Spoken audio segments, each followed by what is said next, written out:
Buenas tardes, bienvenidos nuevamente a Crónicas Mateadas, el programa donde hablamos de todo un poco, pero más que nada de lo que nos interesa, que tiene a ser videojuegos, anime y otras cosillas según lo que la cultura pop demande. Yo soy Freddy, el que guía el programa a buen puerto y se las pasa viciando con los jueguitos. Me acompaña como siempre Gonzalo el Distopiano García, mascota del programa y gran conocedor del manga y del anime. Gonzalo, ¿cómo estás hoy? Bien, acá andamos tomando unos mates, compartiendo un momento de los buenos días pascuales y unos buenos contenidos de Dungeon, así que piola. Claro que sí, bueno, con ese contenido teníamos que elegir de qué manera lo hacíamos temático al episodio, si sobre rol o sobre Pascua, y como, bueno, claramente elegimos el rol, lo vamos a guiar por ese lado, y la verdad nos quedó bastante rolero en el programa. En un principio teníamos plan de hablar de otras cosas, de series que están saliendo en el momento y cosas así. No las quiero nombrar para que no me quede viejo el programa, pero no vimos nada, Gonzalo. No. Claro, no queríamos quedarnos pegados muy en la cultura mainstream del momento, ¿viste? Así que es mejor armar algo con un contenido que sepamos, que nos guste, nos interese y que va a quedar para toda la historia de la humanidad, digamos. Claro, ya la van a ver después los extraterrestres y van a decir de qué pelotudes hablan estos y qué mierda es un mate.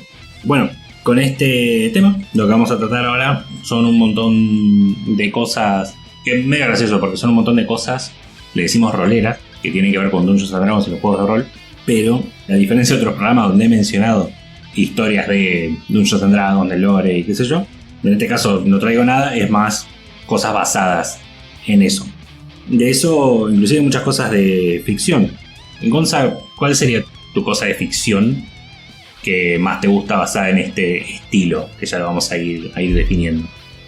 La verdad no tenía uno muy definido o algo muy de este estilo, pero por ejemplo Solo Leveling, más o menos que tiene que ver con medio RPG, medio de subir del nivel y qué sé yo, me gustó bastante, me gustó mucho, me lo fumé prácticamente en una semana.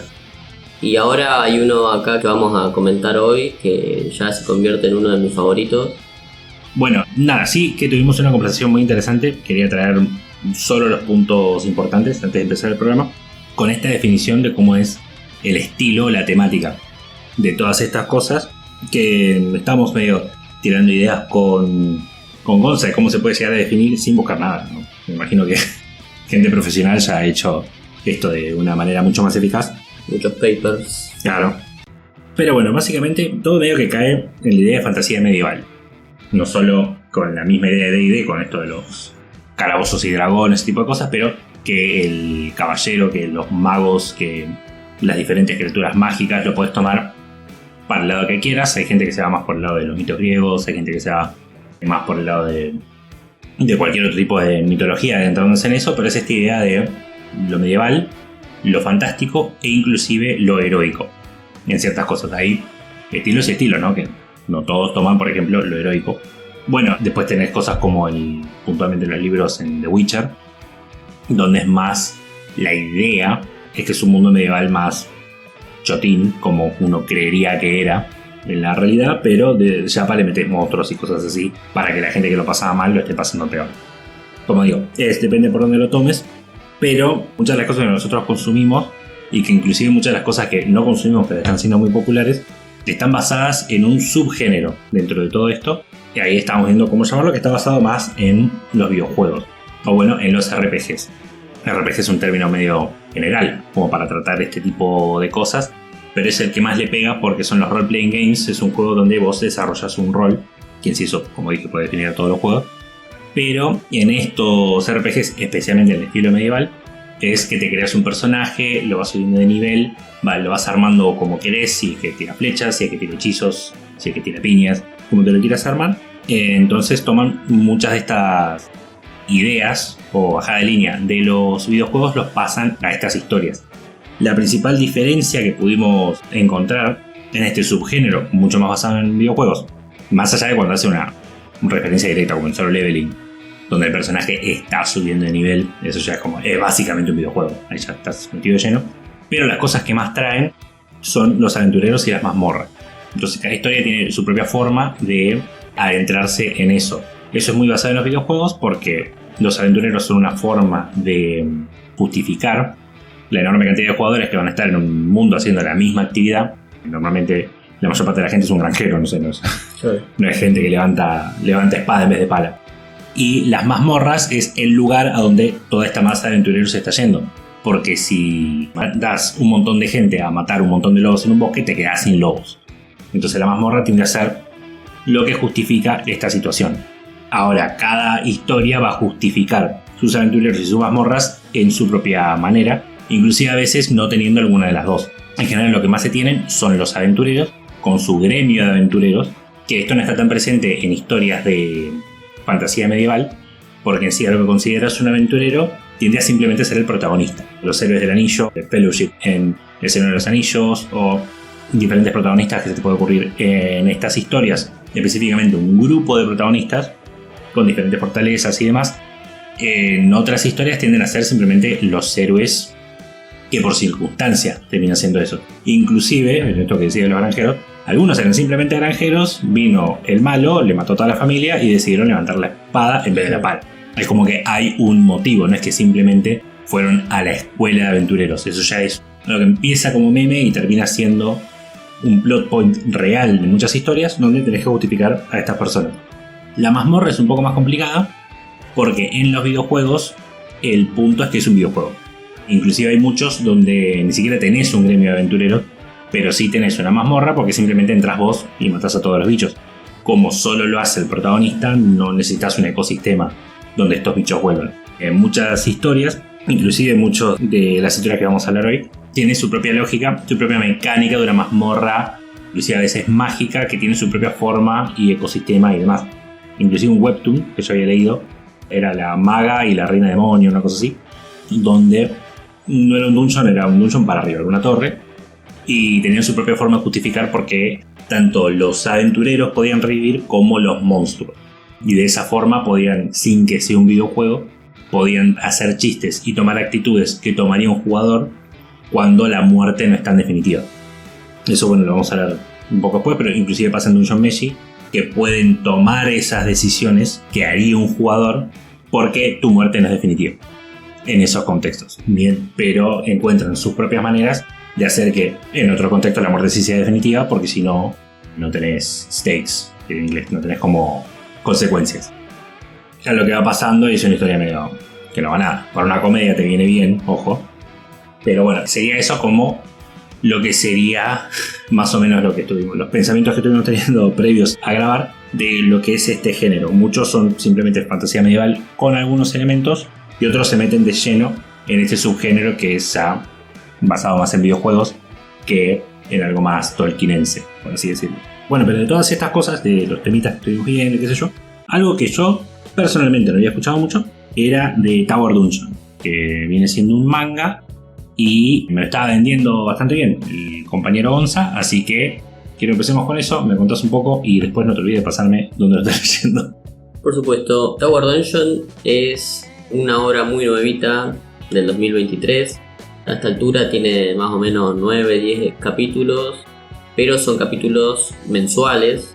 Estamos hablando de capítulos de 40-50 páginas de Nihei Tsutomu, que es un autor clásico ya que tiene varias obras muy populares, muy conocidas, que son sobre grandes distopías, digamos, como Blame, por ejemplo, que tuvo sus películas, digamos, en CGI.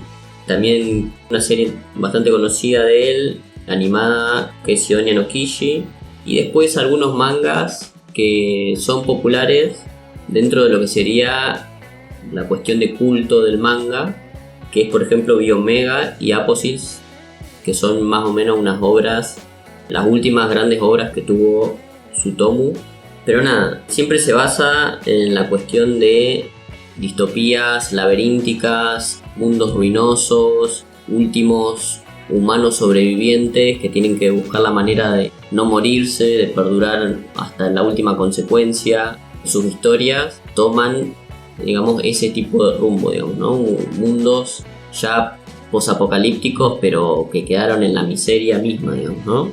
En este caso nos trae algo un poquito más novedoso en ese sentido, que es sobre un manga de acción fantasía, por eso lo traemos en este contexto, digamos, que también tiene algo de reinos ruinosos, estilo Dark Souls o Elden Ring, digamos, no solo por la época, una época medievalística y toda la bola, sino porque abunda mucho lo que es castillos gigantes destruidos, como que son lugares clásicos con columnas, con grandes pórticos, lugares así estilo nobles, estilo barrocos, digamos, gigantes totalmente destruidos en los que tienen que penetrar los aventureros y luchar contra, por ejemplo, guardianes con armaduras gigantes y bueno, estilo Dark Souls, digamos, ¿no?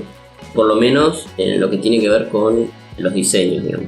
Esta historia, ya como Freddy comentaba, ¿no? El campesino. En esta historia hablamos de un campesino que es llamado por la nobleza de turno de ir a un castillo que apareció de la nada, un castillo medio flotante, pero un castillo gigante. O sea, hay montañas al lado, pero el castillo es mucho más grande, donde se tienen que meter, ir a buscar una princesa que fue tomada por un demonio misterioso que en un momento parece no tener mucha forma, pero que tiene después, con el correr de los capítulos, se entrevé como formas medias humanoides, pero todos deformes. Y bueno, este campesino es bastante fuerte, tiene un poquito de suerte, qué sé yo, y debe unirse a una party y salvar a una princesa, ¿no? Una historia que por el momento bastante convencional, un aventurero campesino que va a buscar una princesa a un dungeon. Eso, dentro de todo, es más o menos común. Y después también lo que tiene, que me parece que esto está presente en todas las obras de Nihei, es la cuestión de el arte, ¿no? El arte es muy específico de él, me parece un estilo raro pero increíble, porque es como un estilo muy soberbio en cuanto a la presentación de paisajes, de lugares, que son como lugares muy imponentes, gigantes, amplios, pero después el tema de los personajes, de las personas, cómo se mueven y cómo interactúan, y las viñetas alrededor son como muy hecho a mano alzada, ¿no? Como los personajes tienen, si bien sus momentos de detalles y bastante detallista, hay momentos en los que están dibujados así a mano alzada y son medios simplones, por decirlo de alguna manera, pero las caras y el personaje son bastante expresivos, que esto es una marca del autor que tiene que ver con el lenguaje visual. Si uno ve Blame, por ejemplo, si uno ve Biomega, hay algunos momentos en los que el autor maneja más el lenguaje visual que los diálogos, ¿no? Es como que no hay mucho diálogo, o en momentos del capítulo hay un momento en los que hay mucho diálogo, pero inmediatamente después en la obra todo se da por miradas, por silencios, por acciones de los personajes, como que tiene un momento de diálogo y después 2 o 3 capítulos de puro acción y cosas por el estilo sin un solo diálogo, ¿no? Y todo interpretás por los movimientos, por las acciones y por las caras de cada uno de los personajes. Que eso de todas maneras está en todas las obras del autor. Pero bueno, la historia va de que este personaje se tiene que salvar a la princesa. No es que él la quiere salvar, sino que es un campesino, digo, que le tocó por sorteo ir a un emprendimiento, digamos una party que tiene que ir a rescatar a la princesa, pero se meten más o menos en un par de pisos de este dungeon y por algunas circunstancias ahí del momento piensa por fuera de la caja, digamos, y logra resolver ciertos momentos, ciertas peleas que tiene, y logran cumplir un objetivo, ¿no? No salvar a la princesa, pero salvar a unos que estaban por ahí dando vuelta, y cae así de la nada como gente que fue mandada de la nobleza y les dice a todos que tienen que abandonar el dungeon porque el rey, no sé, bueno, unas cuestiones ahí medias políticas, burocráticas, y quieren que se vayan todos. Pero este aventurero y un par más de personajes le dicen que ellos tienen que seguir, ¿no? Tienen que ir a rescatar a la princesa.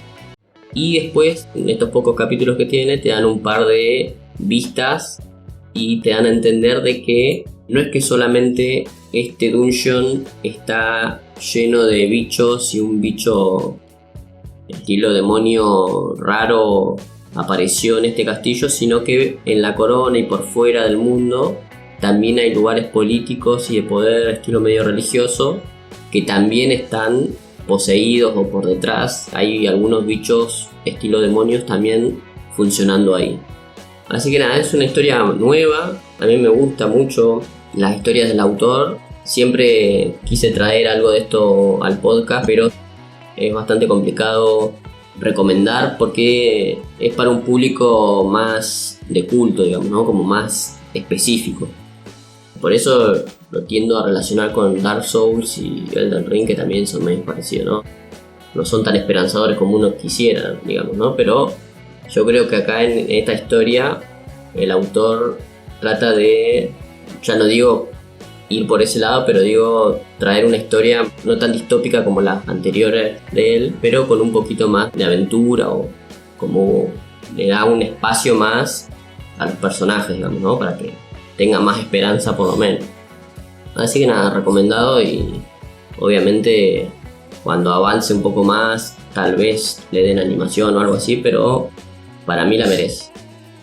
Sí, como dije, ya lo poco que me había contado Gonza ya me interesaba, así que iremos vigilando, ver que anuncian algo más, y por lo pronto está solo en forma de manga.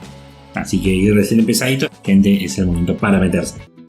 Otra cosa recién salida del horno fue el Dragon's Dogma 2. Eso lo estuve jugando un poco según cómo se le banca la compu, ¿no? Porque es un juego, digamos, que no está muy bien optimizado, que digamos. Entonces, será mundo abierto, será todo lo que quieras, pero no debería costar tanto a tantas máquinas. Pero bueno, ese es otro tema. Ya en lo que es el Dragon's Dogma y cómo funciona, es otro juego de los cuales hay muchos en este estilo de la fantasía medieval y cómo trabaja con ese tipo de cosas. Sí se queda mucho con lo clásico, y lo que hace a estas criaturas clásicas que sean eso, una marca de estas situaciones. Entonces en este juego ver un hipogrifo, ver un goblin, ver ese tipo de cosas es un evento de por sí, y lo logran de una manera donde es un juego no tan comparable con Elden Ring, que es el último, es el estilo de Dark Souls, por eso se lo compara mucho, sino es algo más comparable con el Monster Hunter, en esta idea donde las criaturas tienen un sentido biológico de dónde es que están y cómo te las enfrentas. El hecho de que te puedes trepar en estos diferentes bichos, especialmente los gigantes, con el mismo botón que te trepas, tipo un goblin, lo atrapas, lo dejas en el piso para poder hacer un combo o algo así. Pero los bichos más grandes es como que un cíclope, su típica debilidad es en el ojo. Yo lo hice fácil y me elegí un arquero, entonces le tiro flechas. Pero si sos otro tipo de clase, lo tenés que ir escalando al tipo hasta que le hacen el ojo. Mientras estás haciendo eso, él te puede agarrar con la mano y apretarte o revolverte por ahí. Entonces hay diferentes tipos de criaturas y cómo interactúan con su entorno. Entonces eso es lo que lo termina siendo interesante, es el jugarlo. Sé que suena medio boludón porque, y sí, armarlo es un juego, pero su punto fuerte no es la historia. Su punto fuerte no viene por ese lado, es la exploración, mucha exploración a pata y mucho de cómo funciona cada enfrentamiento. Y cómo cada enfrentamiento es un evento de por sí, y cómo tenés que adaptar las herramientas que tengas a lo que te estás enfrentando, las cuales son limitadas porque no te puedes equipar todo lo que tenés. Esto es verdad en muchos juegos, pero no puedes tener todos los hechizos ni todas las técnicas. Entonces bien, lo que trajiste, cómo lo vas a adaptar, o sabés que te tenés que enfrentar a tal cosa, cómo vas a hacer para enfrentarte a eso. Lo más interesante de sus mecánicas, y que realmente lo separa de otras cosas, como por ejemplo Monster Hunter, es el sistema de los pawns. Yo le voy a decir los peones, no sé bien si se traduce así, pero es que vos cuando te haces tu personaje, vos también te haces tu peón principal. Es como una especie de raza que son más que gente, son como robots.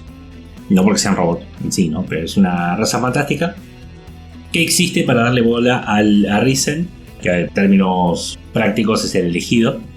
Entonces cuando aparece un elegido, los peones responden ante esta persona y le dan bola en todo lo que necesiten. Son sus minions, literal. Entonces vos te haces uno, le das una personalidad, le das una clase, lo entrenás como tu Pokémon, pero tu party, tu grupo, puede ser formado por 4 personas. Estás vos, está tu peón principal y te faltan 2. Los otros 2 los, digamos, alquilás de un sistema que tiene un juego de por sí de peones. Si estás jugando offline o no te interesa por ese lado, siempre tenés para elegir de tu nivel un montón de peones genéricos. Lo interesante es el sistema social que tiene sin que estés realmente interactuando con ninguna persona. Porque, por poner un ejemplo rápido, yo me hago un peón y Gonza se hace el suyo. Entonces yo puedo alquilar, por así decirlo, el peón de Gonza. Él no lo pierde. Él lo sigue teniendo en su grupo, nunca se le va. De la misma forma que nunca se va el mío. Pero a mí me llega el peón de Gonza, que es level 1. No sube de nivel mientras está conmigo. Mi peón personal y mi personaje sí suben de nivel. Si quiero tener un peón mejor, tengo que agarrar al de Gonza, devolverlo, o agarrar otro, o ver si una vez que lo devolví, se actualizaron los datos del peón de Gonza, y lo puedo volver a agarrar. Si es level más alto, tengo que gastar una moneda para poder alquilarlo. Esa moneda recibí la mejor forma de conseguir más de eso, no la única, pero bueno, es que te alquilen a tu peón. Entonces cada vez que vuelve, te vuelve con más de esa moneda. Entonces le interesa mucho a los jugadores hacer peones llamativos para que te los alquilen. Entonces van y vienen en muchos cosplay pasando por ahí, porque obviamente es como que lo terminás transformando de esa manera. Obviamente que la intención es que vos al tuyo te lo vas a hacer bastante útil. Pero eso hasta influyó como hacía yo la construcción de mi peón. Yo, como en Dragon's Dogma 2 hay una raza que son gente medio gato, decidí cagarme de risa un rato y me hice a mi gato, a la Tonki. Entonces cuando elegí la clase dije, ya fue, le hago una ladrona porque va y te caga apuñalando y te roba cosas, y como que jaja, es como cuando me trae un pajarito. Entonces nada, había todo un motivo ahí donde yo simplemente me quise divertir. Pero ahora, como quiero que la alquilen a la Antonia, que así le puse en el juego, le empecé a vestir más como ladrón. Le puse bien una máscara, la vestí bien de negro, entonces se ve más como amenazante. Quiero que siga siendo así chiquita y de la misma raza, ¿no? Creo que se lo puedo cambiar, pero no me interesa cambiarlo. Y que tenga la personalidad que tiene con las habilidades que tiene, pero es como bien un ladrón asesino. Y me lo empezaron a alquilar más. O sea, también fue que me subí de nivel, claramente. Pero no sé qué tanta gente necesita ladrones, pero evidentemente, qué sé yo, la alquilan la otra vez. O cuando los devolvés les podés dar un ítem. Antes me daban, no sé, una manzana podrida, literal. Y ahora ya me empezaron a mandar pociones de curación o cosas así, porque está subido. Es como que le di más bola. No solo al nivel del equipo, sino a cómo se ve. Obviamente a raíz de eso hay muchas minas en bolas, como lo esperarías. Pero todo bien, si la mina en bolas puede flotar y tirar rayos de venganza y destrucción, y es el level más alto que voy a tener. Bueno, obviamente yo cuando elijo termino comprando unos pantalones y se los pongo, porque pero simplemente para que no me moleste el hecho de decir, hermana, hace frío, no sé qué haces en bolas. Pero eso es un tema aparte. Le agrega realmente a la diversión, y es verdad que al menos me está pasando a mí, pero por lo que vi en internet, viste, grupos de trabajo y cosas así, la mayor cantidad de NPCs que son minas en bolas están en level bajo y en level alto. O sea, son los que apenas si lo tocan o los que ya lo supervisaron.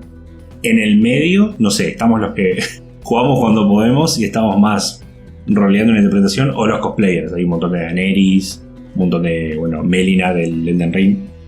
Pero nada, eso es lo que lo hace muy interesante al juego y la razón por la que va a seguir de principio a fin. Yo jugué al 1. Lo que me voló el bocho de ese juego terminó siendo la historia. Los, honestamente, 10 minutos de historia que había, porque no había mucho. Un toque al principio, un toque al final y ya está. A la cocina. A Dragon's Dogma también hasta le hicieron una serie en Netflix, donde quisieron adaptar eso, que es una reverenda cagada. Entonces, yo, honestamente, ya llevo varias horas del Dragon's Dogma 2, pero ni avancé la historia. O sea, lo intenté, pero es como que no está avanzando porque no es mucho el foco. Así que quería traer un poco de qué es lo que pasa y por qué me pareció flashero en el Dragon's Dogma 1.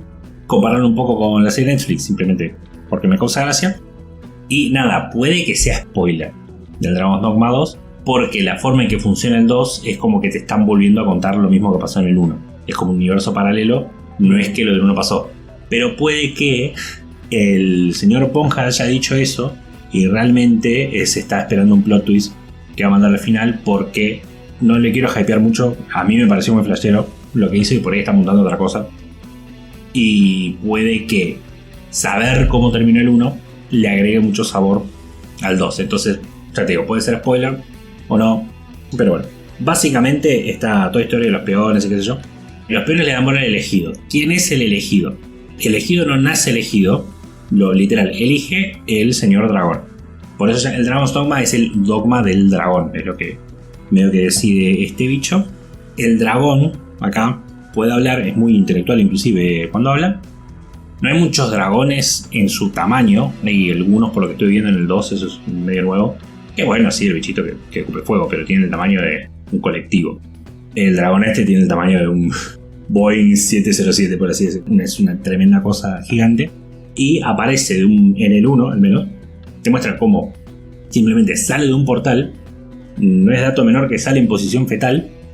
Y dice, bueno, listo, va a volar. Y se pone a hacer mierda todo. ¿Por qué? Pues porque pintó. Se pone a hacer mierda todo hasta que alguien se le planta. Cuando alguien se le planta, dice, listo, No es que no estaba matando a gente, estaba matando a diestra y siniestra. Y cuando digo se le planta, en general acá también tu personaje va a ser el granjero, la típica. Pero bueno, fue un granjero que agarró un palo y le empezó al dragón como para que sea distraerlo y que otros salgan corriendo. Bueno, el palo no le iba a hacer nada. Así que el dragón lo elige, lo tira al piso, le da un toque con su uña, le saca el corazón y se lo come. Pero esa persona no muere. Se vuelve el Arisen, Arise, medio que viene de la idea de que se levanta, como que renace. Es como la peli Corazón de Caballero. Claro. Compartían el mismo corazón. Hay una unión ahí, exactamente. Hasta el dragón cuando tiene ganas de hablar telepáticamente porque es esa conexión. Y en medio que cuando pasa eso, el dragón se calma. Dice, bien, ahora vos, para librarte de este tema, recuperar tu corazón y todo lo que quieras, me tenés que venir a buscar a mí. Está como ese acuerdo. No me acuerdo mucho si había una amenaza, una cantidad de tiempo, una cosa así, o si el dragón seguía rompiendo la bola. Pero la idea es que ya está el mito establecido en el mundo, donde el Arisen, el elegido, tiene que enfrentarse al dragón, ¿no? En esto ya hay algunas diferencias, no voy a hablar obviamente la diferencia que ya vi del 2, solo quiero abarcar el 1. Pero bueno, la gente sabe eso. Por un lado está eso que te pasó, tenés la cicatriz, no tenés latido de corazón porque no tenés uno. Cómo se está moviendo la sangre, no sé, magia, evidentemente. Pero los peones te reconocen al toque y te dicen, ¿qué haces, Troesma? Estamos acá para hacer lo que necesites. Esa reacción hace que los demás humanos digan, ah, bueno, es verdad que sos el Arisen, porque los peones no mienten. O sea, son robots a esa medida. Es curioso que en el 2 tengan mucha más personalidad. Nos hace menos robots y yo como que prefería que fuesen más. Disfrutás mucho más el juego con que tenga más personalidad. Pero en términos de la historia ya veré cómo evoluciona. Entonces, tenés tu equipo, tenés que ir a enfrentarte al dragón. Y la gran mayoría del juego es vos juntando niveles, encontrándote con NPCs medio random, pero más que nada levantando pesas para poder ir a enfrentarte al dragón. Todas las peleas son muy buenas. La pelea con el dragón es increíble porque no es simplemente te tenés que bajar una barra de vida. Pero la idea es que vos vas subiendo de nivel, te interactúas con diferentes personas a tu manera hasta que llegas al enfrentamiento con el dragón, y el dragón, la forma en que te fuerza a venirlo a buscar a cierto punto, cuando medio que decide, bueno, ya está, deja de boludear y venir, te secuestra a alguien. No te va a secuestrar al peón porque son cuasi inmortales. Hay una idea en estas historias donde este elegido es medio inmortal, medio, entre comillas, pero te secuestra a una persona. Cómo se elige esa persona es según con quién interactuaste más en el juego. Si hiciste muchas quests de fulana la que vende flores, termina siendo fulana la que vende flores. Si te las pasaste leveleando e interactuaste mucho con el que te vende armas, te secuestra el que te vende armas. Es con el que interactuaste más. Es que había gente que le daba regalos al que vende armas para que te hiciera descuento. Entonces, bueno, veo que el dragón tomó su elección. Entonces, te da una opción. Si entregás la vida de esta persona, que ya te secuestró, o sea, te la deja ahí para que la puedas agarrar o no. El dragón habla mucho como está haciendo un trámite, el dragón, y es parte de su personalidad. Como bien, llegamos a la parte donde te secuestró a alguien, no está tratando de ser maquiavélico. Y es un, bueno, bien, ya esta parte. Casi como que es el máster, el dragón. Quiere que ganes, te la va a hacer complicada. Tienes una persona ahí. Si me dejas matarla, me voy hasta que pinte el momento de volver a elegir un elegido y vos te quedás acá y sos inmortal. Solo te podés enterar de estas cosas si terminás tomando esas opciones. Si decís que sí a eso, te enterás que eso fue lo que eligió el rey actual del gobierno. Por eso hace tanto que está. Y una vez que lográs matar al dragón, el chabón se termina volviendo polvo. porque nadie mató al dragón desde entonces, pero sí hubo mucha época de paz. Y en esto no estoy tan seguro. Creo que si no tomás ninguna decisión, o si perdés contra el dragón, no me acuerdo, como que se va igual o se va temporalmente y tu personaje sigue vivo, pero termina con una enfermedad. La enfermedad es que le terminan saliendo como escamitas. Eso te dan a entender y tenés otras formas de hacerlo. Creo que también es matando al dragón, pero perdiendo la pelea que sigue, te convertís en el siguiente dragón. Está medio secreto ese tema porque es difícil perder la siguiente pelea, se supone que la ganás.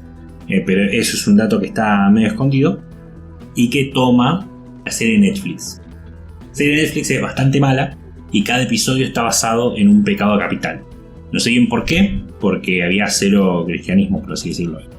Dragon's Dogma no es que está mal, pero bueno, era muy que esto es la gula, esto es la lujuria. También había mucho, que lo tenemos acá también entre los temas, mucho de Golden Slayer, ahí especialmente cuando fueron a la parte de la lujuria, que uno se queda, que tiene que ver esto con Dragon's Dogma.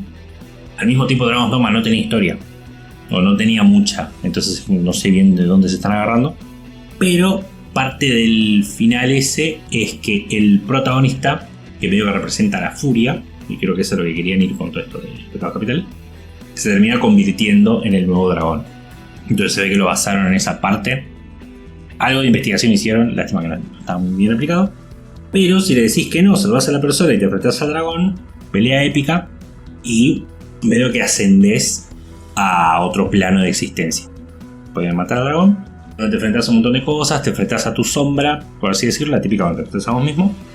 Y cuando le ganás, se saca la careta y termina siendo, para el que no se acuerda, un personaje que lo habías usado en el tutorial, como el anterior elegido, que se había pasado por todo eso y quedó ahí. Y te dice que su trabajo es ser el que vigila al mundo, es como el gran Kaiosama, por así decirlo. Entonces no hace mucho te sentás en una silla en otra dimensión y podés ir a visitar el mundo de una forma invisible. Como es una fuerza invisible que los está medio protegiendo, medio vigilando, pero ya no tenés que hacer mucho. Para tomar su puesto, te da una espada, que es lo único que lo puede matar, y lo matás. Y el chabón feliz de que lo estás relevando, ¿no? En el Elden Ring no había un final así, que tomabas el puesto de uno, quedabas medio en el sentado ahí. Hay muchos finales así, pero es que el punto es volverte el Elden Lord. Claro. Entonces la mayoría de los finales es que arreglás el anillo y te sentás para reponer el orden. Exactamente qué significa sentarse ahí, quién sabe. Yo prefiero el final con la bruja, donde rompes todo el status quo y te dice, bien, y ahora vamos a ir a llevar la gente a un mundo quizás más oscuro, pero de cambio. Al menos sabes qué estás haciendo. O donde prendes todo fuego. Prendiste todo fuego, bueno, se entendía. Pero nada, eso por ese lado. El tema es que el juego no... creo que no te tira créditos ahí, no termina. Y estás medio ahí boludeando, pero no estás haciendo nada y es un embole. Entonces yo... esto sí que lo vi solo, por una vez algo que no vi con guías de internet. Agarré la espada, le puse usar, porque vi que esta vez en vez de equiparse, y te podés suicidar con la espada. La espada esta que lo mata. Como para decir, listo, nos vimos y otra cosa mariposa. Si haces eso, como que rompes temporalmente el ciclo, vos te morís, que era desde que el dragón se comió tu corazón, creo que es la única forma que tenés para morirte, más allá de aceptar la inmortalidad de que venga otra persona, pero como elección propia, es todo lo que puedes hacer, pero tu esencia de humano, tu cuerpo humano, la toma tu peón. Entonces cuando vos haces eso, se cae a la tierra, por así decirlo, porque esta dimensión era, alegóricamente estaba en el cielo. Tu peón, el que vos te hiciste, se cae a tu pueblito, que ahí en la orilla del mar, está en la orilla para que cuando se caiga puedas interpretar que no se hace pija contra el piso, sino contra el agua. Lo encuentran ahí, pero se transformó en vos, o sea, en tu modelo de personaje. Y como que dice gracias porque deja de ser un peón y pasa a ser un humano. Como que hiciste un sacrificio y le diste esa vida a otra persona. Es medio raro porque hay un NPC que pasó por eso, que hablan de anteriores elegidos y cosas así. Cuando los unís a todos, no tiene mucho sentido que haya tantos anteriores elegidos, pero están ahí como para decir, ah, claro, entonces por eso esta piba no entendía tanto del mundo, porque hace poco que dejó de ser peón. Es como que hay pistas de eso. Y volviendo a la adaptación de Netflix, cuando el protagonista se vuelve dragón, él la transforma en humana a la peón que él tenía. O era una cosa así. Es como una mezcolanza también. No está necesariamente mal esa parte, es todo lo del medio que es una cagada. Sí. Pero bueno, eso es como dato de color aparte. Y eso es todo lo que hay de historia de el Dragon's Dogma. Que yo ya te digo, jugarlo, hay muchas partes de elecciones que haces, no es simplemente una escena. Y ni hablar al final, donde estás ahí, simplemente te dan un trono para sentarte y estar boludeando en un mundo donde vos decís, bueno, pero de acá yo me quiero bajar. ¿Cuándo llego a los créditos? No llegan los créditos, es como que no lo terminé. Y era medio raro, entonces tener que, siempre con estos pases raros, el tener que usar la espada y la elección que tiene uno de funarse y decir lo mismo. Muy interesante y nada, me dan muchas ganas de saber qué querrá hacer el 2 con todos estos conceptos. Si es que hace algo mínimo, el dragón está. Un confrontamiento definitivamente vamos a tener, pero ¿cómo va a ser eso? ¿A qué van a ir? Ya están jugando con esto de un elegido falso, digamos, en la realeza, pero parecería simplemente que es un maneje político. No va de la misma mano de esto, donde era un elegido posta del pasado. Así que ya veremos cómo sigue. Por ahora muy interesante, pero yo te digo, lo principal es las mecánicas. Dejo esta historia para ver el que le interesa. Bueno, pero suficiente con cosas que solo conozco yo. Vamos a volver a temas donde ya estemos al tanto un poco los dos, que bueno, no siempre lo común. En general hablamos de cosas que vio Gonza y yo escucho como hábil espectador. Pero algo que sí estuvimos viendo los dos, un anime que tiene mucha onda. Gonza un poco más al día con el manga, pero vamos a hablar puntualmente de lo que se estuvo viendo en el anime a través de Netflix. Pero bueno, sería Dungeon Meshi, o la mejor traducción de nombre en la historia al español, Dragones y Mazmorras. Es lo mejor que me pasó en la vida, me identifica en cuerpo y alma ese nombre. Así que contanos un poco el contexto, al menos en lo que es animación y lo trae y todo eso de Dungeon Meshi, Gonza. Sí, Dungeon Meshi es del autor Kui Ryoko. Estuvo de 2014 a 2023, el año pasado finalizó, digamos, lo que tiene que ver con el manga, con un total de 102 capítulos y recopilado en 14 volúmenes. Así que ya finalizó el año pasado, ya tiene un final, toda la bola. Es un seinen, además de que trata sobre aventureros y qué sé yo, tiene mucho de comedia gourmet, es decir, hay momentos muy de comedia y tiene momentos también de cocinar y de centrar la atención, digamos, en tipos o maneras de cocinar ciertos ingredientes y todo eso, ¿no? El anime fue animado por Estudio Trigger, que bueno, es un estudio que hemos conocido por ser de lo que derivó Gainax, un estudio legendario, por decirlo de alguna manera, que ha traído grandes obras. Y igualmente Trigger también desde sus principios ha traído también animes muy conocidos, más que nada enfocado en lo que tiene que ver con la comedia o las parodias, ¿no? Lo que tiene que ver con animes o historias paródicas, yendo más para el lado de la parodia del mecha o algo como Kill la Kill, ponerle, ¿no? O parodias más de otro tipo de géneros que va a estar más en boga dentro de poco. Pero nada, está distribuido por Netflix. A esta altura tiene 12 episodios vistos, pero va a tener en total, y ya se sabía, un total de 24 episodios. Es una historia bastante cómica y tiene que ver con esto que estamos hablando acá, de dungeons y aventureros yendo a lugares bastante peligrosos, pero buscando formas de no morirse de hambre, ¿no? Claro, porque en sí en esto que estamos hablando de cómo cada historia trabaja su fantasía medieval y qué es lo que toma, en este caso Dungeon Meshi, de este subgénero de un poco de los videojuegos, con su propia forma de justificar, como habíamos dicho, los aventureros y las subsecuentes mazmorras. En este caso los aventureros, mientras que después me imagino que en el manga ya pasó un poco en la historia del anime, que ya vamos por la mitad, justifican un poco de dónde salen los aventureros. Ponen la etiqueta que quieras, la más fácil es que son mercenarios. Gente que por una suma de dinero hacen cierta tarea.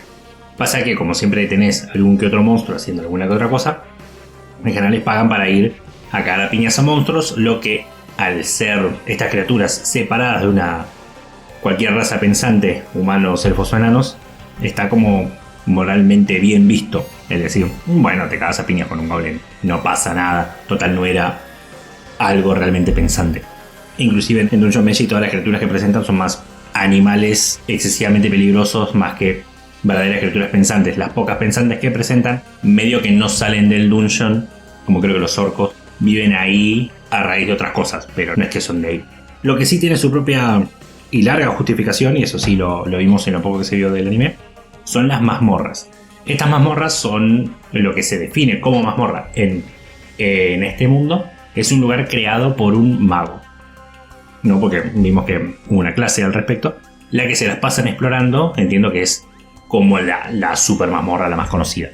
Dentro de este lugar hay mucha magia concentrada y se van como generando monstruos, formándose una especie de hábitat natural, artificial. Como que es una combinación de las dos cosas, casi como cuando tenés, no sé si se aplica mucho porque se me acaba de ocurrir, pero una granja de hormigas. Como que las hormigas están haciendo la suya. Sí, alguien las puso ahí artificialmente también, pero están haciendo su vida de siempre.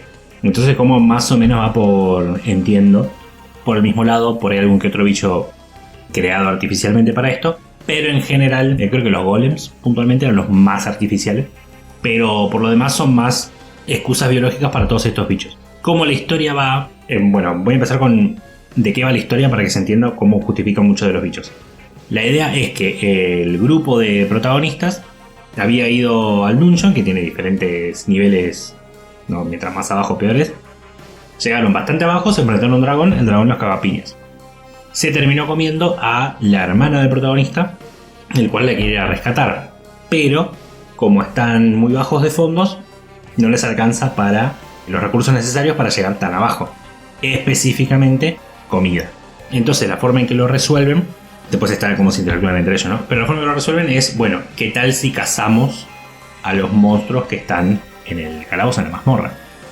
Con esta idea se terminan encontrando, medio a propósito, medio por casualidad, con un enano cocinero que es una especie de experto, digo especie porque también aprende mucho en el viaje, sobre la cocina de monstruos, lo culinario de todos estos diferentes bichos, y cómo pueden ver a que saben de todos estos diferentes monstruos, de ahí vienen muchos gags, de cómo se justifica él, terminamos haciendo cocina de esto. Este mundo termina estando muy pensado sobre cómo este típico bicho lo podemos transformar en comida, y la forma que lo transforman es haciendo un paralelismo con algún animal que sí existe. O a veces que no existe tanto, pero bueno, no hace falta justificar por qué te podés comer un dragón. O sea, se ve que debe tener carne, así que no pasa nada. Pero hay otros bichos como el típico Mimic, que es ese bicho que hace de cuenta que es un cofre, pero realmente te quiere comer. La forma en que lo justifican acá, y eso yo lo vi hace poco, no me acuerdo mucho del bicho, pero es una especie de cangrejo que agarró el cofre y lo usa de caparazón. Sigue siendo un Mimic a las funciones prácticas de que es un cofre y te agarra.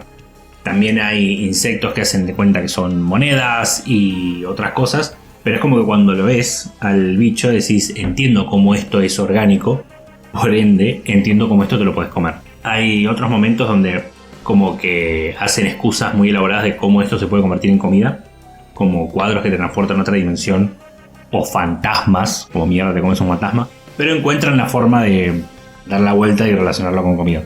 Así que en eso está muy interesante. Le agrega el chiste, pero también el mundo está muy bien pensado. Eso es algo que me pasa a mí, que lo noté que lo necesito en mi ficción. Tu mundo tiene que estar pensado. Después la historia por ahí es una cagada, pero yo me quedo. Si el mundo no está bien pensado, aunque la historia sea buenísima, yo me tengo que ir, porque no termino de comprar. La ficción puede hacer algunas obviedades, pero es algo que me pasa a mí, y este sí que está muy bien pensado. Alguien la pasó muy bien con todas esas cosas, inclusive el punto, algo que hablamos, no sé si lo llegué a hacer en la introducción al principio, pero de para poder poner situaciones o excusas o actitudes a los protagonistas típicas de un protagonista de videojuegos, no tanto el protagonista sino de un jugador de este tipo de juegos, a veces hay que aflojarle con la muerte, o que la muerte sea algo tan definitivo. La forma en que lo solucionan en Dungeon Meshi no es quitando la muerte completamente, sino que específicamente dentro de la mazmorra funciona diferente. Como que ya existen hechizos de revivir, pero normalmente no funcionan. Como que está la idea ahí, pero lo tenés que hacer como al milisegundo. Como la regla de los 5 segundos, pero en vez de que se te cayó al piso, que se murió alguien. Pero en el dungeon lo puedes hacer medio cuando quieras. Que inclusive uno de estos últimos hechizos se fue al extremo de qué tanto la puedes estirar porque estás dentro del dungeon. Inclusive pasa a ser parte de la historia de la política de afuera sin meterse excesivamente, al menos hasta donde llegó el anime, porque sigue sin ser el foco, te seguí, igual viniste a cagarte de risa, pero casi que es lo que están buscando muchas personas, mandando gente a este dungeon en particular para poder conseguir esa magia que ata las almas a los cuerpos y poder llevarla fuera. Es como que hay una tramoya por ahí de fondo que no abarca mucho a los protagonistas, pero sí que les está pegando de cerca a medida que avanzan en su misión. Así que nada, la verdad, muy bien pensado el mundo, muy graciosos los personajes, todos. Me identifico con la mayoría, tanto en algunos como persona, en otros como jugador. El pobre que tiene que desactivar las trampas, que le menosprecien el hecho de tratar de evitar las trampas, es lo menos. El hecho de que eso me ha pasado esto es una tangente de como máster que a veces tiene que pensar cosas. Pero el problema de ese tipo de personaje es el mismo problema que tenés con ninjas en cualquier contexto o en contextos tecnológicos con el hacker. Que lo que hacen suena re divertido y por ahí el jugador en sí, porque ya estamos hablando de personas reales, ¿no? La va a pasar re bien, pero a menos de que sea una party de hackers o de ladrones, la pasa bien él solo. Si algo le sale mal, estás solo, porque no vas a ir mandarte en sigilo con el paladín con toda su armadura que hace un montón de ruido. Pero lo que hacen normalmente la party, que es cagarse a piñas, no puede hacer mucho. Por eso esos personajes, cuando además pueden ayudar en la pelea, terminan estando rotísimos. Y la gente grita, no, el balance. Pero bueno, en esta versión lo hicieron hacer, mira, yo te desactivo trampas y te ayudo con eso. No me pides que levante un dedo con la pelea porque soy un pobre hobbit y mucho más no puedo hacer. Así que nada, en eso recomendadísimo y obviamente más que recomendadísimo porque ya lo habíamos mencionado antes y sonaba interesante. Lo estamos volviendo a mencionar y recién va por la mitad. Así que veremos ya cómo termina. Sí, la animación está bastante bien. Está realizada. Muy bien. Hay momentos peak, digamos, la parte de las sirenas, ponerle cuando un din que se levanta el agua. El agua sí, sí. Espectacular. Es lo bueno de que no haya peleas constantes. Es como que siempre se está enfrentando a algo, pero no siempre es a las repiñas. Sí. En general lo resuelven como con la cabeza. Che, ¿cómo vamos a hacer esto? ¿Cómo vamos a hacer lo otro? Pero el enfrentamiento con el Lundin, con el espíritu ese de agua, estuvo muy bueno. Fue como que al usar de manera inteligente la plata, o porque la historia te lo permite, evidentemente le pusieron más guita a ese. Entonces, unos ángulos muy divertidos, la animación, como el hecho de que sea agua y que se vea muy bien. No, inclusive sigue en este. Hay algunos chistes que claramente les costó una cantidad nula de plata, pero es simplemente la pausa. Y también reaccionando con Alaios y las boludeces que hace, como que... Sí, también hay una cosa que en este universo que plantea, la comida que los aventureros llevan viene de afuera, digamos, ¿no? Como que... Claro, no es normal comer. En un primer momento como que se planteaba que comer a los bichos de adentro era medio tabú, medio que no hay una manera general de toda la gente que sepa cómo comer los bichos, ¿no? Entonces la aparición de este enano le permite a esta party introducirse en ese nuevo mundo de, che, además de matar a estos bichos, también lo podemos comer. Y lo interesante es que no sé si el prota, pero uno de los protas, el caballero, Laios, está dispuesto a todo, está dispuesto a comer todo. Es que quiere comerlo. Claro, en contraposición, que ahí se genera la cuestión cómica, digamos, a la hechicera, que es como que no quiere nada, dice, no, hasta acá, no voy a comer todo eso, porque como que no le tiene fe a la comida de monstruo, digamos, ¿no? Entonces, después de atravesar toda la cuestión humorística entre ambos, que uno sí quiere, el otro no, ahí es donde confluye, digamos, el episodio de, bueno, al final, bien hecha o hecha de una manera específica la comida, funciona, digamos, ¿no? Como que entra el enano, hace la comida bien, la muestran de manera linda, digamos, pero ninguno se muere o de alguna manera la comida cumple su función. Entonces ahí medio que se resuelve el episodio, digamos. Pero hay momentos en los que comen, por ejemplo, no sé, otro tipo de bichos que son pseudo humanoides. Entonces ahí llega una cuestión de qué tan tabú es comerse a alguien que parece más humano que bicho, ¿no? Pero bueno, se suele resolver. Eso está dentro de la trama, pero casualmente lo hablan como algo que ya habían hablado, le prohíben esto. Por mucho que sea un bicho que no te está diciendo nada, es esto no. Claro, sí. Y ahí en la misma historia te está poniendo una idea. También estamos hablando de esto antes, muchas otras historias que no entiende que está haciendo un paralelismo real entre personas pensantes, cuando por mucho que sea un elfo o un orco o un goblin, dentro de la historia cumple un rol que por ahí en otras historias seguía siendo una persona. Entonces tratarlo como no persona por ahí es medio raro. Casualmente eso es un tema que por ahí hablamos después con la otra serie, pero en este hay diferentes perspectivas. La bajada de línea es, mirá, si es pensante ni da.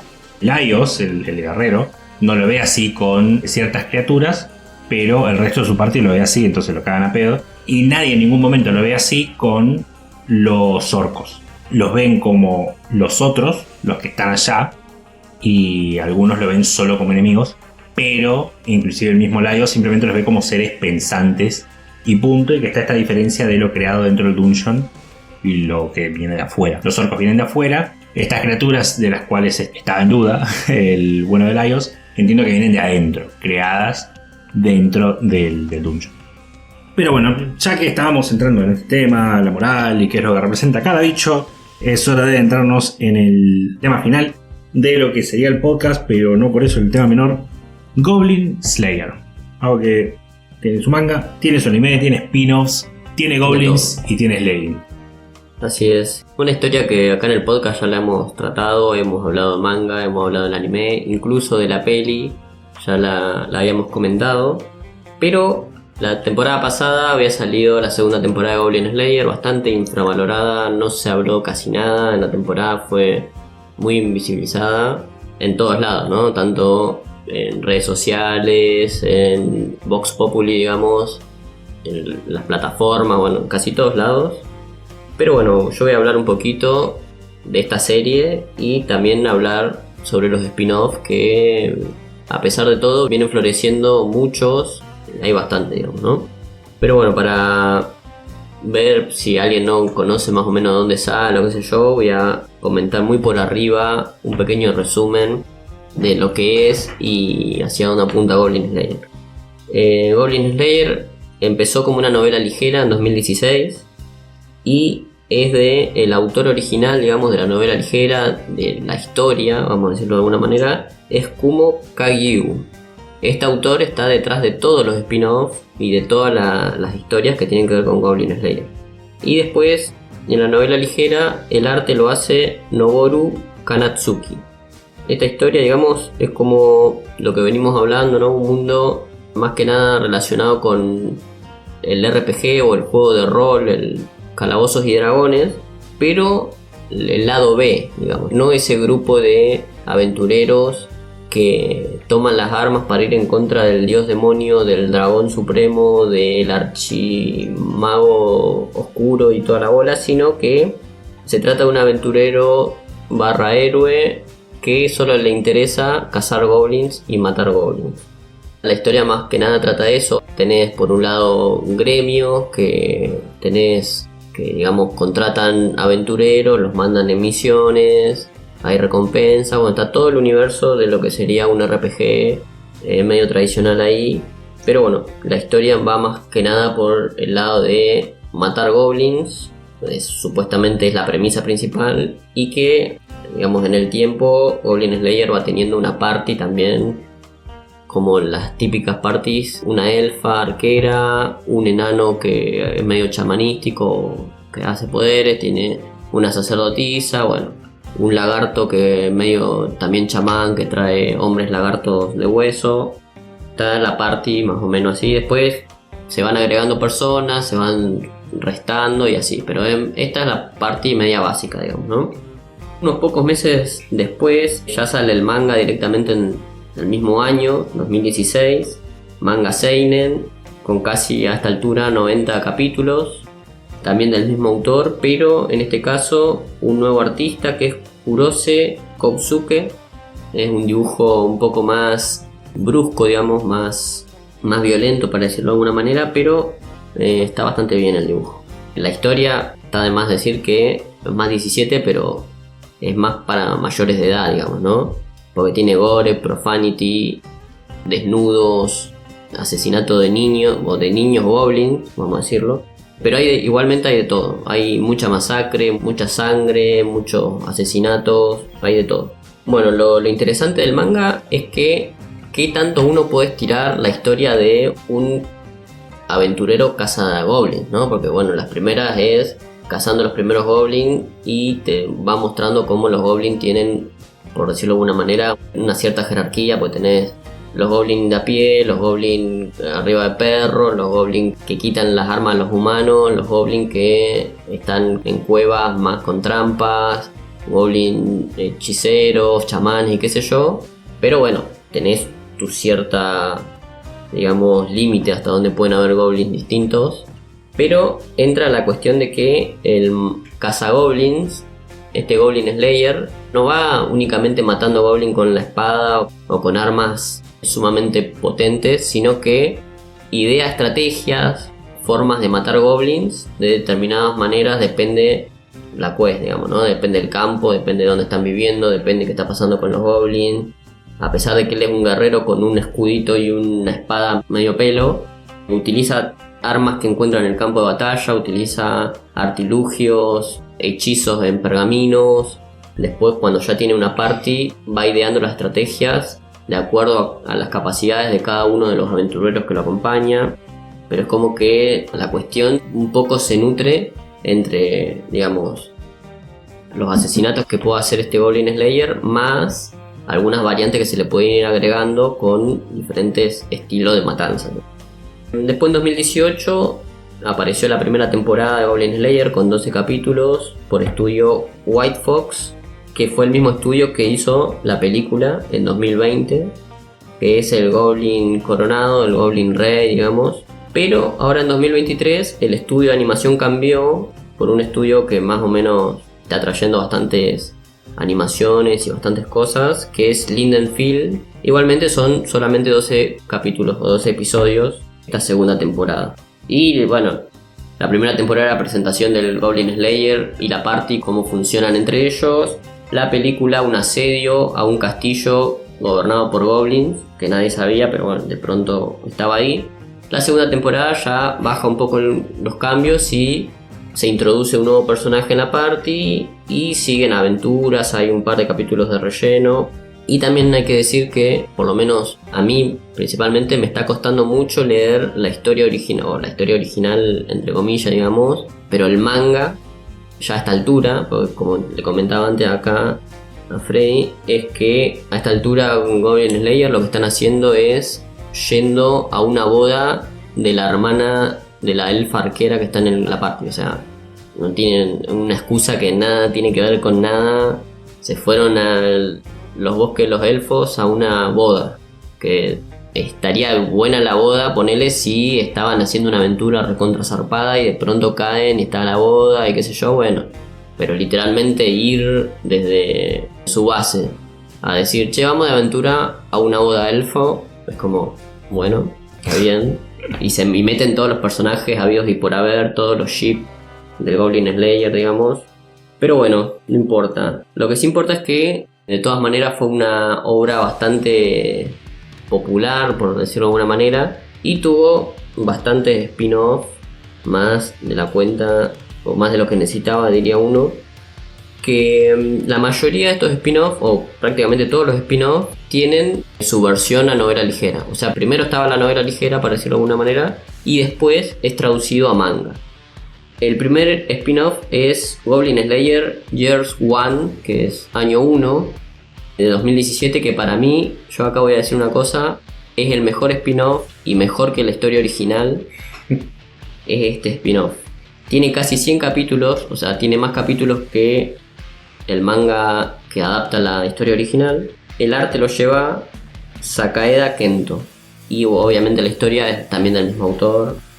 ¿Qué tiene de loco acá? Bueno, también para decirlo antes de comentar año 1, es que en Goblin Slayer original, en la historia base, el Goblin Slayer es como que ya viene hace años luchando contra goblins. Ya tiene un acervo de cómo se lucha contra goblins, ya le pasaron muchas cosas ya tiene maneras de pelear, las maneras estratégicas que usa es porque ya estudió a los goblins y ya sabe cómo reaccionan cada tipo de goblin, ya sabe cómo viven, tiene todo detectado. Y dentro de los gremios hay cierta jerarquía, ¿no? Y Goblin Slayer es uno de los de más altos rangos dentro de los aventureros solamente por cazar goblins. Está casi al mismo nivel que uno que va a cazar dragones, por ejemplo, ¿no? O hacer otro tipo de misiones mucho más heroicas en ese mundo, digamos, ¿no? Pero bueno, ¿qué cuenta Año 1? Año 1 cuenta cómo fueron los primeros inicios del Goblin Slayer, cómo de la masacre de su aldea, porque Goblin Slayer en realidad es un vengador que quiere matar goblins porque los goblins le destruyeron la aldea, le violaron toda su familia. A él no le hicieron nada, pero destruyeron toda su familia a los ojos suyos, ¿no? Es como él estaba escondido, cae una tribu de goblins a destruir todo y él queda vivo, él y una persona más. Y bueno, desde ahí comienza Año 1, que es como él llega a su nueva aldea y empieza a entrenar para matar goblins. Al principio no se sabe cómo matar goblins, tiene apenas armas precarias que no sirven para nada y en algunos momentos pierde contra goblins, pero o sea, no muere ni nada por el estilo, sino que como que pierde batallas y logra escapar y pasan cosas, ¿no?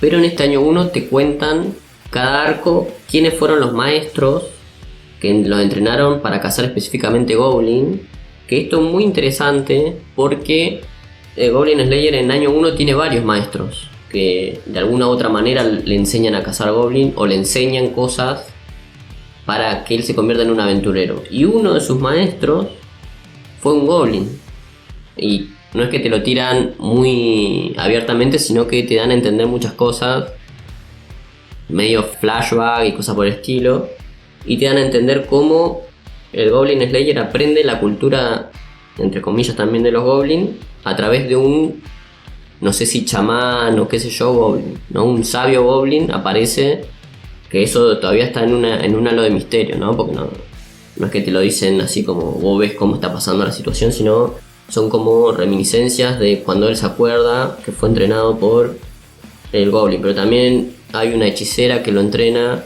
en las cuestiones de la vida filosófica, de lo que es ser un aventurero, y también una examinadora del gremio le dice cómo funciona el gremio, cómo funciona esto para subir de categoría o bajar, cómo tiene que desarrollarse. Bueno, todas estas cuestiones aparecen en este spin-off. También te cuentan cómo él consigue su armadura, el escudo, las armas que usa. También te cuentan cómo en los primeros capítulos de Goblin Slayer, el anime también, te muestra que Goblin Slayer pela un pergamino, sale como un ataque de Blastoise, digamos, un chorro de agua gigante con una fuerza extraordinaria que, bueno, te cuenta más o menos ahí que lo posicionó en el fondo del mar y la presión del agua, bueno, te cuenta todo eso. Pero acá, en Año 1, te cuentan de dónde sale esa idea, de dónde sale el pergamino y de dónde sale la idea de ponerlo abajo del agua. O sea, hacen todo el camino inverso, digamos, ¿no? También te cuentan cómo él asciende de rango, todas las misiones que va a hacer y cómo va desarrollando las estrategias que más adelante, después en la serie original, las ves, ¿no? Cómo él empieza a planear dónde ubicar las trampas, cuáles son trampas efectivas contra los goblins. Es como que acá en Año 1 es toda la formación del Goblin Slayer para llegar a ser el Goblin Slayer badass que vemos después en la serie, ya desarrollado, ya crecido, ya con ganas de asesinar únicamente. Acá es como más el camino a eso, y cuando él es un pendejito, un pibito que va creciendo a poco, bueno, por eso digo, a mí me parece lo más rico y mucho más interesante que la historia original. Después tenemos Brand New Day, que es Goblin Slayer Brand New Day, que salió en 2017. Es una historia cortita de 12 capítulos. El autor el autor artístico, porque el autor de la historia siempre va a ser el mismo, ¿no? Siempre es Kumo Kagiu, digamos, ¿no? Ese siempre se repite. Pero lo que están detrás del arte, en este caso es Shigeno Masahiro, tomando de la novela ligera original, adapta el volumen número 4, que son historias de los otros aventureros.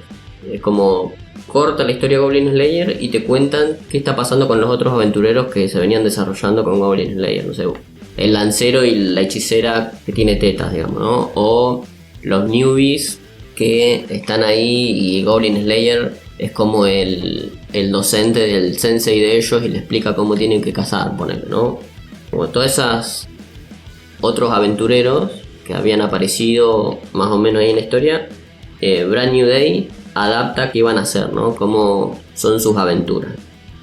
Después tenemos en 2018 a 2019, acá hay una cuestión muy interesante que son spin-off que se llaman Goblin Slayer Gaiden 2 Subanari no Dai Katana. Acá pasa ciertas cosas porque estos se tratan de dos Gaiden, de dos historias, y te cuentan la historia de los primeros aventureros que fueron a cazar al rey demonio, donde aparece en Goblin Slayer una de las misiones es ir a una ciudadela y los goblins estaban en las alcantarillas, digamos, ¿no? Estaban ahí todos los goblins. Bueno, la ciudadela al Goblin Slayer lo llama una sacerdotisa que es una archiobispo llamada Sword Maiden, digamos, ¿no? Como la dama de la espada, una onda así. Que bueno, era antes una de las aventureras que había ido con la parte original, entre comillas, a vencer al rey demonio. Y acá se cuenta su historia. Pero pasa algo bastante interesante porque todas estas historias en un primer momento o en los principios, en los prólogos, se plantean como que son tiradas de dados de los dioses que se realizan, ¿no? Se realizan ciertas tiradas de dados y pasan algunas cosas, repercuten dentro de estos aventureros. En este Gaiden tiene 3 capítulos nomás porque es una tirada fallida de los dados, ¿no? Los dioses que están jugando tiran los dados, es una tirada fallida y la party muere. Pero nosotros sabemos que Sword Maiden, digamos, la archiobispo, que después en la historia original llama a Goblin Slayer, estaba viva y le cuenta cosas de cuando ella era aventurera y toda la bola. No está muerta, ¿no? Entonces, ¿qué pasa? Se vuelve a repetir la mesa, o se vuelve a repetir la tirada de dados, los dioses la vuelven a repetir, y en este caso, esta nueva tirada de dados se llama de la misma manera, Dai Katana, pero ya tiene otro autor, o sea, tiene otro estilo de dibujo, mucho más grotesco, mucho más rudo, mucho más violento, digamos, y ya te cuenta cómo se reinicia la aventura, se reinicia sin que se den cuenta, ellos obviamente, porque es la mano de Dios, digamos, que la mano de los jugadores, digamos, los que traen de nuevo la mesa, sin tener en cuenta cómo murieron la vez anterior. Y acá los aventureros son, bueno, un chabón con una katana de samurái, todo vestido de rojo, una hormiga, uno de estos personajes tipo hormiga, ¿no? Que hay en Dungeons & Dragons. Ella y bueno, un par más ahí que no sobresalen mucho. Viene desde el 2019, todavía está serializándose, así que va capaz para largo. Y después la última de los spin-off, que salió hace poquito, en 2022, hace 2 años, que es Day in the Life. El ilustrador es Matsuse Daichi, también un autor, digamos, pero acá esta historia es una adaptación del volumen 12 de la novela ligera original, digamos, que nuevamente trata sobre los otros aventureros que circundan ahí. En este caso se focaliza más en las chicas, en las aventureras mujeres, que se juntan porque bueno, los pibes salieron por un lado, los magos salieron por el otro, los humanoides salieron por el otro y quedaron las chicas en el gremio y van a hacer una misión supuestamente facilita, pero de pronto se dan cuenta que está hasta las bolas y corren riesgo y un montón de cosas. Esta es una historia nueva que se está serializando hace poco, pero viene bastante pausada, de a poquito. Pero acá pasa algo que, si bien los dibujos anteriores, o sea, el arte de los mangas anteriores estaba muy bueno, algunos ahí medios reguleros, Brand New Day medio regulero.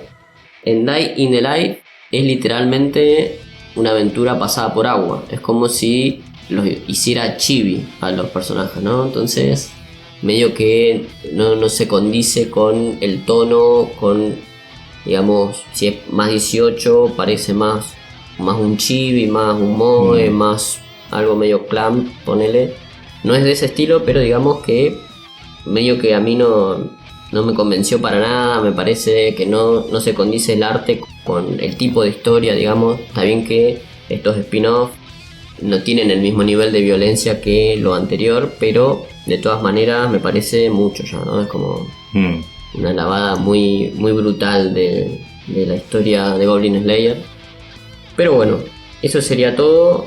Yo realmente recomiendo, si te gustó Goblin Slayer y tenés ganas de continuar la aventura o continuar leyendo algo que tenga que ver con Goblin Slayer, que se lean Years One, que para mí es lo mejorcito de Goblin Slayer, mucho mejor que la historia original inclusive, y que tiene nivel artístico increíble, nivel narrativo increíble. Van cambiando los narradores, te muestran la historia desde el Goblin Slayer chiquito, digamos, sumamente indefenso, cómo va pensando la manera de hacer cosas. Dentro de lo que es la historia de Goblin Slayer, lo mejorcito que uno puede ver. Así que nada, eso sería todo. Bien, ahí quedó la recomendación, por ahí no de todo, pero sí de lo más rescatable de la historia de Goblin Slayer. Bueno, gente, esto fue el programa, muy calabocesco y dragonesco.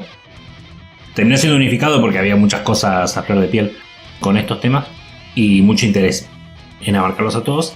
Así que nada, nos estarán escuchando lo que es la semana que viene. Gonza, si nos podés recordar por dónde nos pueden escuchar y dónde se pueden comunicar con nosotros.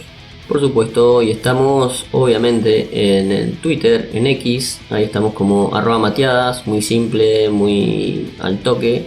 Y si no, en nuestras plataformas nos pueden escuchar por YouTube, Spotify y Amazon Music como Crónicas Mateadas. Así que nada, lo esperamos por ahí. Muchas gracias por escuchar y nos estamos oyendo. Chau, chau. Chao.